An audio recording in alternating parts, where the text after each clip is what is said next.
Dans sa narration sur le Congo qu'il dirige depuis 17 ans, le président de la République s'est appesanti sur la situation politique et le processus électoral. Joseph Kabila est parti de la reconstruction de la démocratie après les négociations de Sun City au processus électoral actuel, en rappelant les élections de 2006 et de 2011, sans oublier le référendum constitutionnel qui a permis aux souverains primaires de doter les pays d'une loi fondamentale pour la Troisième République. La démocratie est une foi politique et idéologique pour le Congolais et c'est par conviction qu'il la pratique et non par contrainte, a dit le chef de l'État. Les élections demeurent la voie obligée pour consolider la paix, la cohésion nationale et la reconstruction. Au plan interne et externe, notamment les assassins de la démocratie qui ont tué Lumumba et qui s'érigent aujourd'hui en donnant des leçons alors qu'ils devaient faire montre d'un peu d'humilité. Personne ne peut prétendre que la démocratie est arrivée en RDC parce qu'il a voulu, mais c'est le fruit de la volonté du peuple congolais, a-t-il encore martelé. Et de conclure tout en faisant savoir que le porte reste ouverte aux retardataires.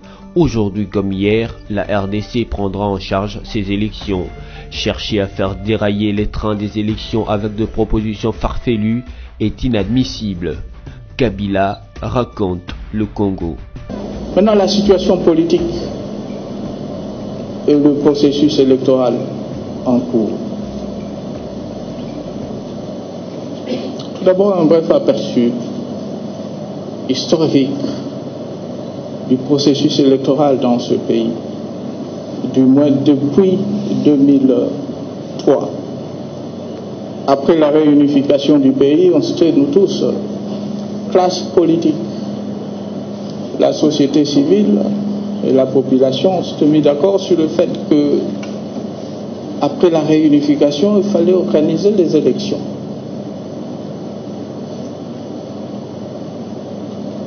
Mais avant l'organisation des élections,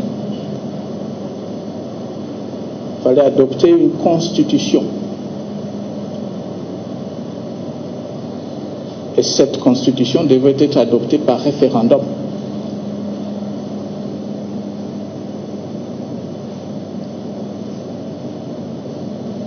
Et en 2006,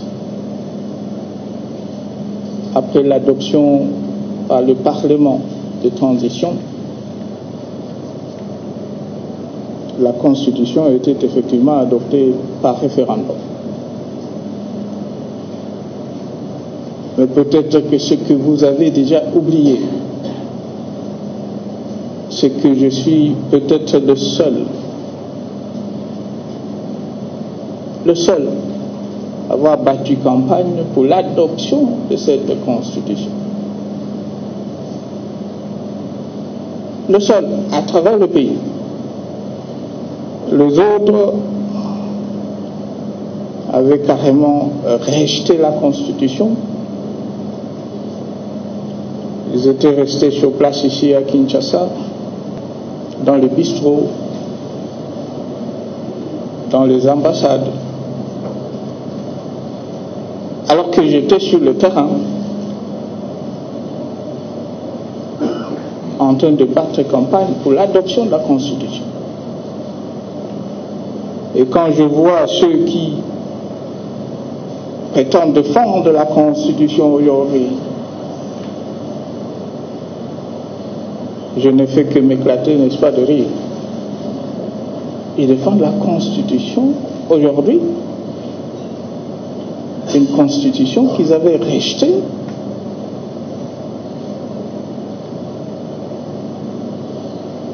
Et ils avaient même déclaré que bien avant l'adoption même de la Constitution, oui, même si cette Constitution est adoptée, la toute première mission des députés élus et sénateurs sera de rejeter cette Constitution et de nous proposer une autre Constitution. Parmi ceux qui avaient rejeté la Constitution en vigueur, c'est l'Église catholique.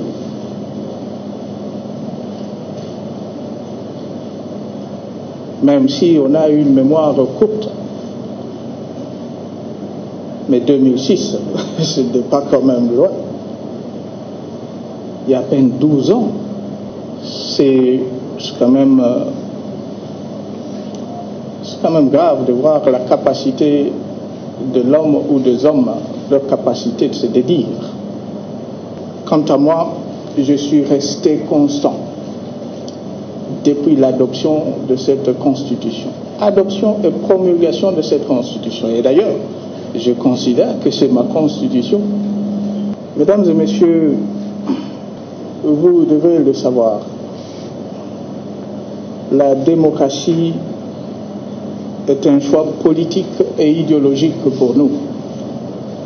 Et que c'est par conviction. Ce n'est pas par contrainte qu'on a accepté d'aller aux élections en 2006, en 2011. Ce n'était pas du tout par contrainte. Pas du tout. C'était une décision bien réfléchie. Et pour moi, c'était ça le passage obligé. L'unique passage, d'ailleurs, pour atteindre ce que j'appelais la pacification totale du pays, la cohésion et la reconstruction du pays. Mais qui a tué la démocratie dans ce pays? On parle assez souvent de la démocratie en République démocratique du Congo. On oublie complètement qu'à un certain moment, cette démocratie existait déjà. Qui a tué la démocratie dans ce pays en 1960? À peine 6 mois après son élection, le Premier ministre élu était assassiné. C'était la mort de la démocratie. On avait, oui, tué un homme, Patrice Emery Lumumba, mais avec lui, c'était la fin de la démocratie. Et qui a restauré la démocratie? Qui a rendu effective cette démocratie? Et je pense que ceux qui ont tué la démocratie, qui ont assassiné le Premier ministre élu dans ce pays, devraient être beaucoup plus humbles et afficher une attitude d'humilité, au lieu de croire aujourd'hui qu'ils peuvent devenir les donneurs de leçons en matière de démocratie. Dans ce pays, le Congo n'est pas du tout complexé par le niveau atteint en consolidation de sa démocratie, de ses institutions. On n'est pas du tout complexé. Vous ne devez pas du tout vous sentir complexé. La liberté de la presse, la liberté d'opinion. Et je pose souvent la question à mes interlocuteurs. Citez-moi un seul pays autour de nous, un seul, qui a une presse libre comme ici en République démocratique du Congo. Un seul pays qui a une presse aussi libre. Citez-moi un seul pays qui a autant de partis politiques.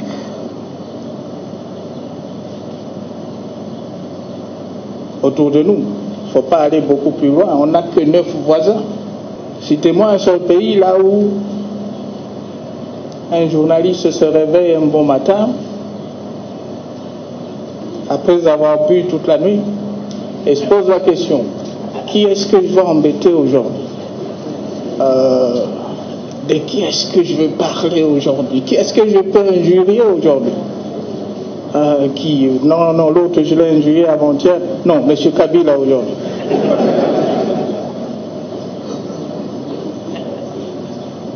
C'est dans quel pays?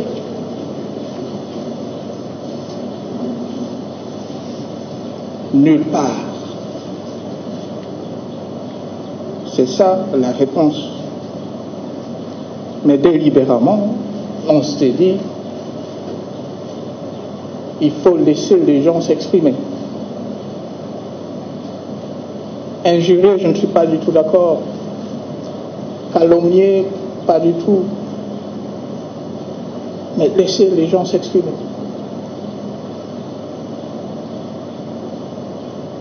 Savez-vous ce que les voisins disent de nous? Oui, Monsieur le Président Kabila, mais qu'est-ce qui se passe chez vous là-bas? Comment ça se fait que vous avez une 60aine de chaînes de télévision, de radio,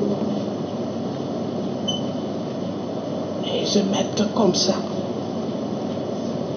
Ici chez nous, ça ne peut pas se passer comme ça.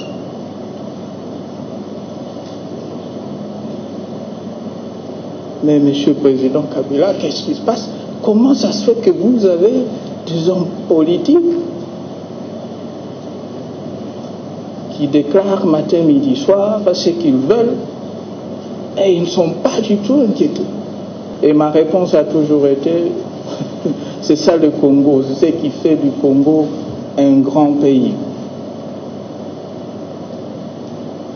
Mais bien entendu, il y a des limites, il faut qu'il y ait des limites. Sinon, ça sera le libertinage. Alors, il n'y a personne qui peut ou qui doit prétendre que la démocratie est arrivée au Congo parce qu'ils avaient voulu. Non, c'est parce que nous, le Congolais, peuple congolais, on a fait ce choix. On a levé cette option. Maintenant, le processus électoral. 2006, après l'adoption de la Constitution, il fallait organiser les élections. Pour la toute première fois depuis 60, il ne faut pas oublier les élections libres, démocratiques et transparentes. Et on avait commencé par le processus d'enrôlement, ou les opérations d'enrôlement. 26 millions d'électeurs enrôlés en 2006. On avait un budget de 350 millions de dollars.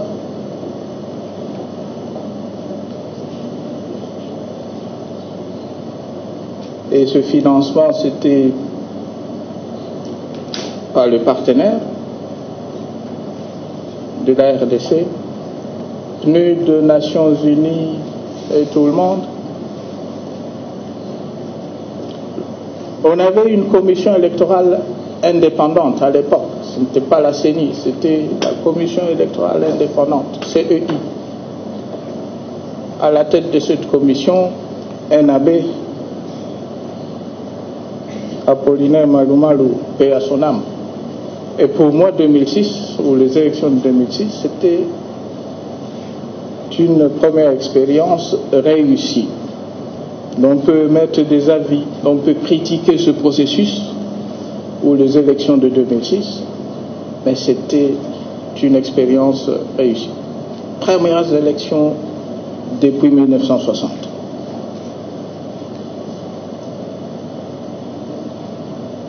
Mais malgré le bon déroulement de ce processus des élections, il y avait quand même des contestations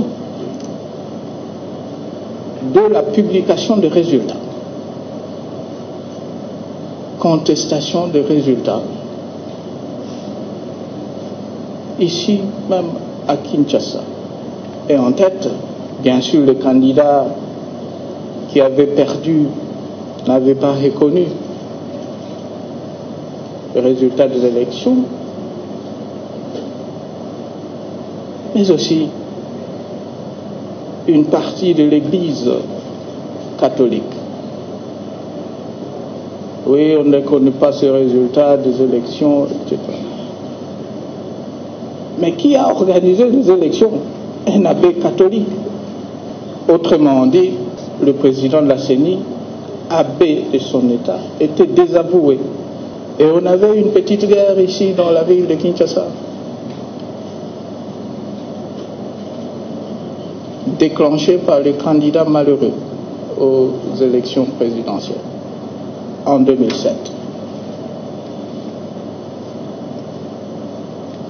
2011, deuxième cycle des élections, est presque la même chose.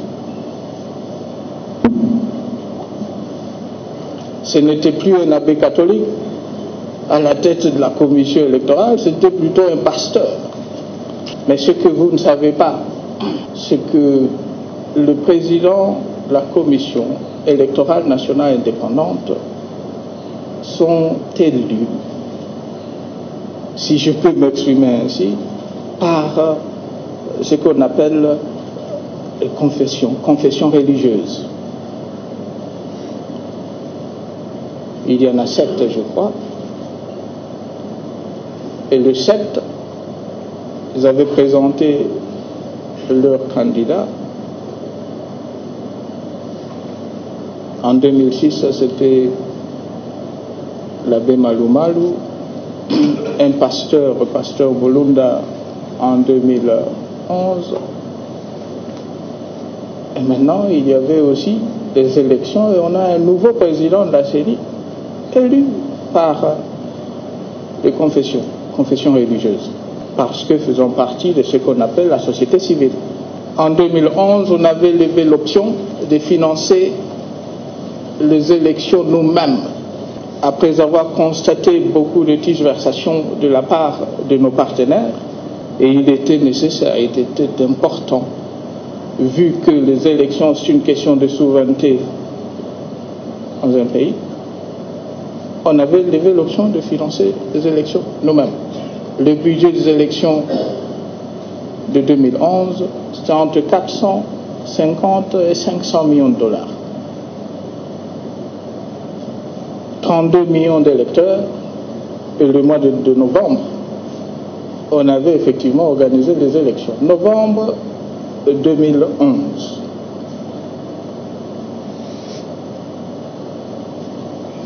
Mais qu'est-ce qui s'est passé avant l'organisation des élections de novembre 2011?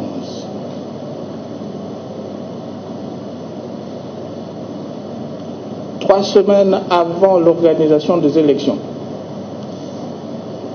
la même communauté internationale était venue me voir. J'étais déjà en campagne, je ne sais même pas si j'étais à Djokopunda ou dans quel village. La communauté internationale, représentée par le représentant spécial du secrétaire général, était venu me voir, Monsieur le Président, les élections sont prévues dans 3 semaines, mais nous ne pensons pas que c'est le moment d'organiser ces élections. Est-ce que vous ne pouvez pas accepter, vu que on a déjà contacté les autres candidats, vous ne pouvez pas accepter que nous puissions poser ces élections et les organiser d'ici 6 mois et pourquoi pas 9 mois. Ma réponse était catégorique. J'avais dit non. On ne peut pas faire ça. Les élections doivent être organisées comme prévu.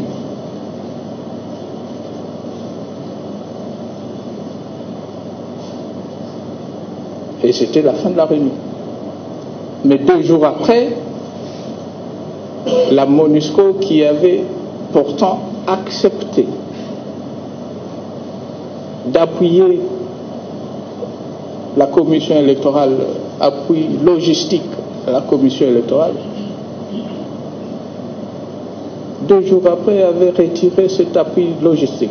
Or, l'appui logistique, c'est ça l'élément clé, c'est ça la base d'une organisation ou de l'organisation des élections. Il fallait transporter les urnes, il fallait transporter les agents de la CENI.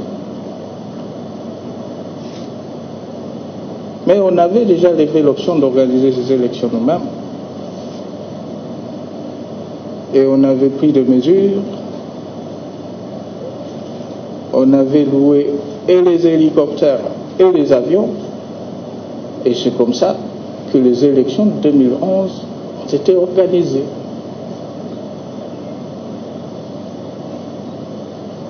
Contre la volonté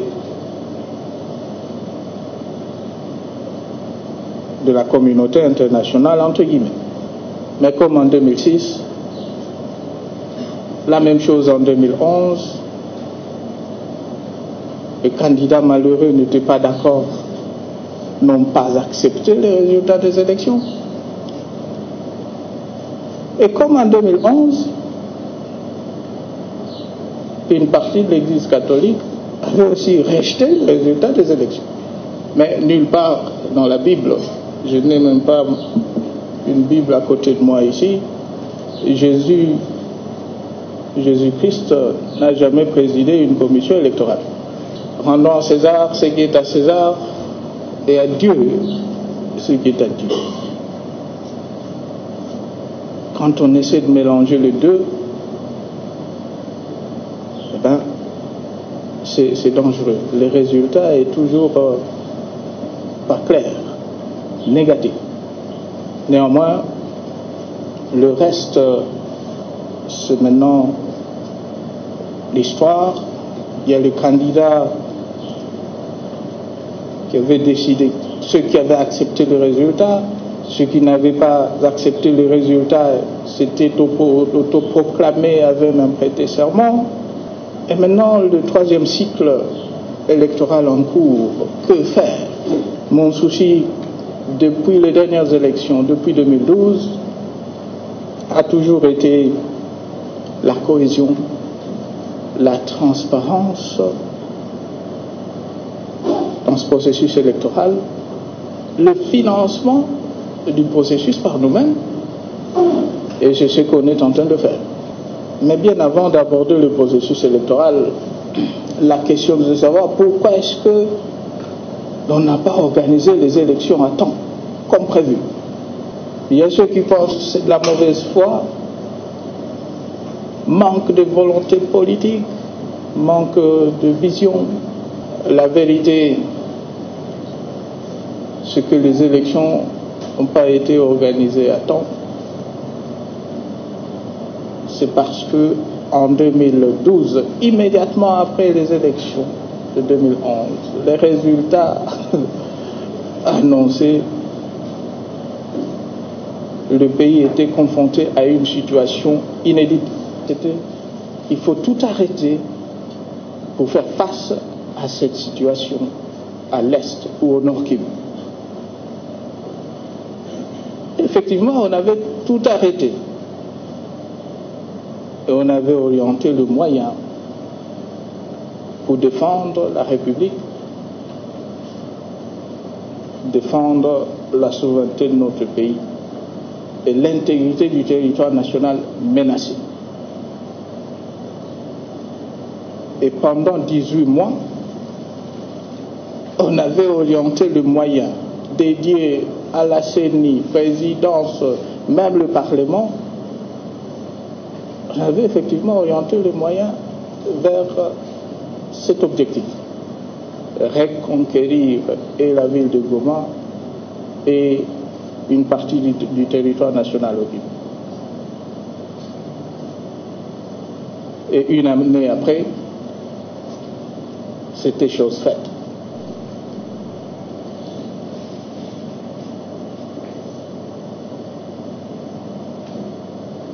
Est-ce que je regrette cette décision? La réponse est non. C'était la bonne décision. Et avec cette décision, on avait effectivement repris le contrôle de la ville de Goma et du pays d'une façon générale. Alors, il fallait bien préparer le troisième cycle électoral et très bien préparer les élections.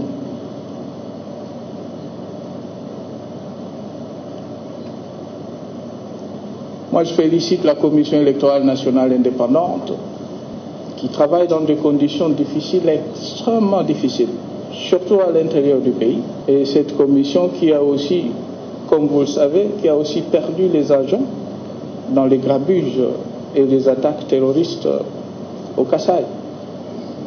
4 à 5 agents de la CENI. Et pourquoi est-ce qu'ils ont été attaqués, mutilés, décapités seulement parce que c'était des agents de la CENI? Aujourd'hui, on tend vers la fin des opérations d'enrôlement dans le Kasaï. on est à 46 millions, plus ou moins 46 millions d'électeurs, ou 46 millions d'enrôlés. En Angola, c'était 20 millions, je crois, d'enrôlés. Nos frères, juste en face, c'est 2 200 000 enrôlés, 2 200 000 électeurs. Le Gabon, je crois bien c'est 500 ou 600 000. Le Kenya, c'était 24 millions d'électeurs. Taux de participation, 30%, cela veut dire 8 millions d'électeurs. Alors les élections dans ce pays, la République démocratique du Congo, vu l'étendue, c'est une vaste opération. Et par expérience, on avait l'obligation de préparer ce processus. Très bien, et minutieusement préparer ce processus. Le budget pour ces élections, 1,2 milliard de dollars. Je le dis assez souvent, les élections dans ce pays commencent à nous coûter beaucoup plus cher que même le développement du pays. À un certain moment, on sera obligé de lever l'option. Est-ce qu'il faut que l'on soit cité à travers le monde comme le pays le plus démocratique? Le Congo, oui, c'est la démocratie. Ou bien, est-ce que c'est le développement qui compte? Ou sinon, il faut trouver l'équilibre entre les deux. Cela veut dire qu'il faudra, le moment venu, prendre des décisions, lever des options et des décisions courageuses pour ne plus tomber ou retomber dans la situation qu'on a aujourd'hui. Un budget d'1,2 milliard pour l'organisation des élections, alors qu'on a un budget de 6 à 7 milliards de dollars. C'est tout à fait inadmissible.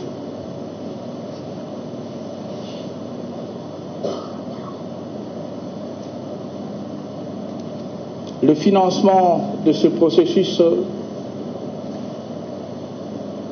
c'est entièrement par le gouvernement congolais jusque-là.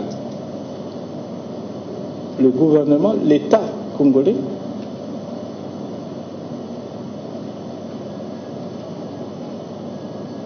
Chaque mois, c'est entre 20 à 30 millions de dollars. Chaque mois, dépensés pour les élections. Et au fur et à mesure qu'on avance, on va même dépasser les 40-45 millions de dollars par mois pour le financement de ce processus.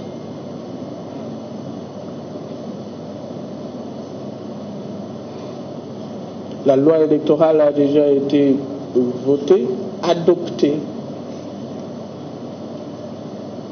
et promulguée. Le calendrier est déjà publié. Et il reste effectivement la loi sur la répartition des sièges. Mais la loi sur la répartition des sièges, c'est seulement après la fin des opérations d'enrôlement, après le nettoyage du fichier.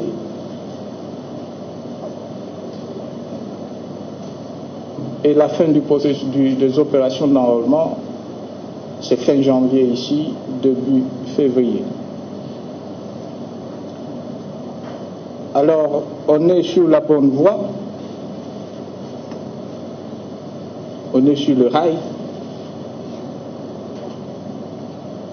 et l'objectif, in fine, c'est l'organisation des élections.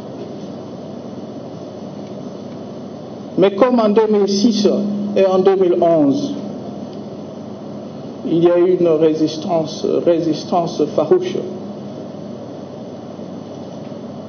de la part d'une frange de l'opposition, une frange de ce qu'on appelle la société civile, de la part d'un homme de Dieu,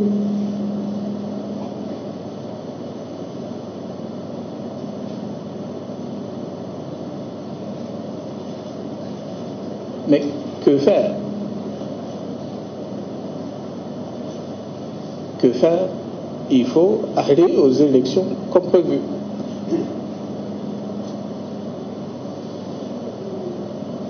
Je constate seulement que de notre côté, il y a des perspectives qui sont claires.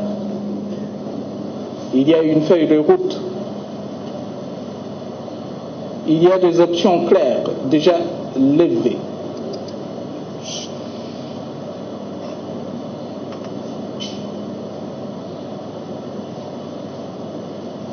Et qu'est-ce qu'on nous propose?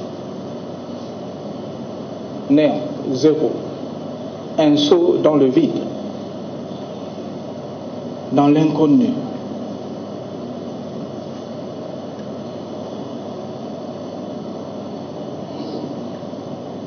Un saut dans l'inconnu sans base juridique.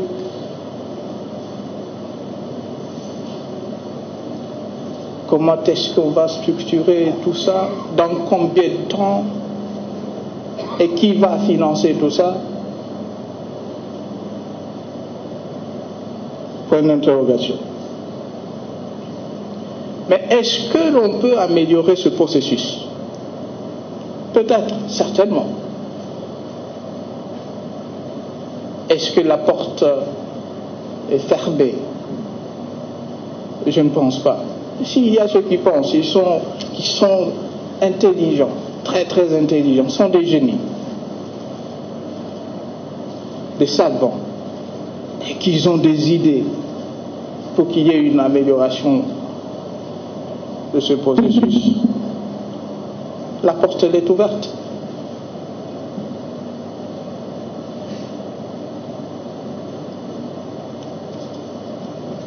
Mais essayer de dérailler ce processus avec des propositions farfelues, cela est tout à fait inadmissible.